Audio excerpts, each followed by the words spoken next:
ಅಳಬೇಡ ಕೊಲ್ಲಬೇಡ, ಹುಸಿಯ ನುಡಿಯಲೂ ಬೇಡ, ಮುನಿಯಬೇಡ, ನನ್ನೆರಿಗೆ ಅಸಹ್ಯ ಪಡಬೇಡ, ತನ್ನ ಬಣ್ಣಿಸಬೇಡ, ಇದಿರ ಹಳಿಯಲೂ ಬೇಡ.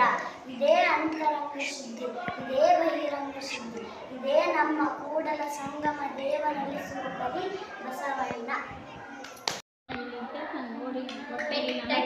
ಮೇಲೊಂದು ಮನೆಯ ಮಾಡಿ ಮೃಗಗಳಿಗೆ ಅಂಜಿ ನಡೆದಯ್ಯ, ಸಮುದ್ರದ ಮೇಲೊಂದು ಮನೆಯ ಮಾಡಿ ದೊರೆಗಳಿಗೆ ಅಂಜಿ ನಡೆದಯ್ಯ, ಸಂತೆಯೊಳಗೊಂದು ಮನೆಯ ಮಾಡಿ ಶಬ್ದಕ್ಕೆ ನಾಚಿದೆಯಂತಯ್ಯ, ಜನ ಮಲ್ಲಿಕಾರ್ಜುನ ದೇವ ಹೇಳಯ್ಯ, ಲೋಕದೊಳಗೆ ಹುಟ್ಟಿದ ಬಳಿಕ ಸ್ತುತಿ ನಿಂದೆಗಳ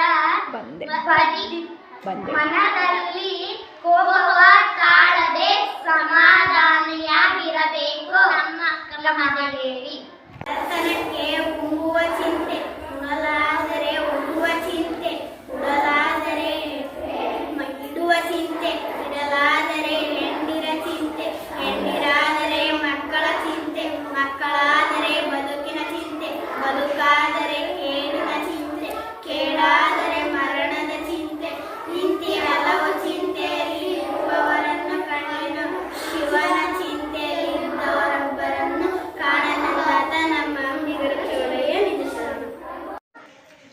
ಗರ್ವದಿಂದ ಮಾಡುವ ಭಕ್ತಿ ದ್ರವ್ಯದ ಕೇಡು, ನೆಲೆಯಿಲ್ಲದ ನುಡಿ ಅರಿವಿಂಗೆ ಹಾನಿ, ಕೊಡದೆ ತ್ಯಾಗಿ ಎನಿಸಿಕೊಂಬುವುದು ಮುಡಿಯಿಲ್ಲದ ಶೃಂಗಾರ, ದೃಢವಿಲ್ಲದ ಭಕ್ತಿ ಒಡೆದ ಕುಂಭದಲ್ಲಿ ಸುಜಲವ ತುಂಬಿದಂತೆ ಮಾರಯ್ಯ ಪ್ರಿಯ ಅಮರೇಶ್ವರ, ಲಿಂಗವ ಮುಟ್ಟದ ಭಕ್ತಿ.